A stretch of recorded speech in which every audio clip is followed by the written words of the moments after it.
नमस्ते साथीहरू। नेपालको 7वटा प्रदेशहरूको राजधानी कुन प्रदेशको राजधानी कहाँ छ भनेर जान्नको लागि यो भिडियोलाई अन्त्यसम्म हेरेर जानुहोला। अब जानौं 7वटा प्रदेशहरूको राजधानी।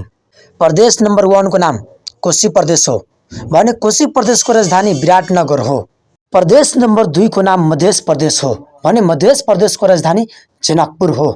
प्रदेश नम्बर 3 को नाम बागमती प्रदेश रहेको छ भने बागमती प्रदेशको राजधानी हेटौडा रहेको छ भने अब प्रदेश नम्बर 4 को नाम गण्डकी प्रदेश रहेको छ भने गण्डकी प्रदेशको राजधानी पोखरा रहेको छ भने प्रदेश नम्बर 5 को नाम लुम्बिनी प्रदेश रहेको छ। लुम्बिनी प्रदेशको राजधानी देउखुरी जुन चाहिँ दाङ जिल्लामा पर्छ भने प्रदेश नम्बर 6 को नाम कर्णाली प्रदेश हो भने कर्णाली प्रदेशको राजधानी रहेको छ वीरेन्द्रनगर भने अब प्रदेश नम्बर 7 को नाम सुदूरपश्चिम प्रदेश रहेको छ भने सुदूरपश्चिमको राजधानी गोदावरी रहेको छ।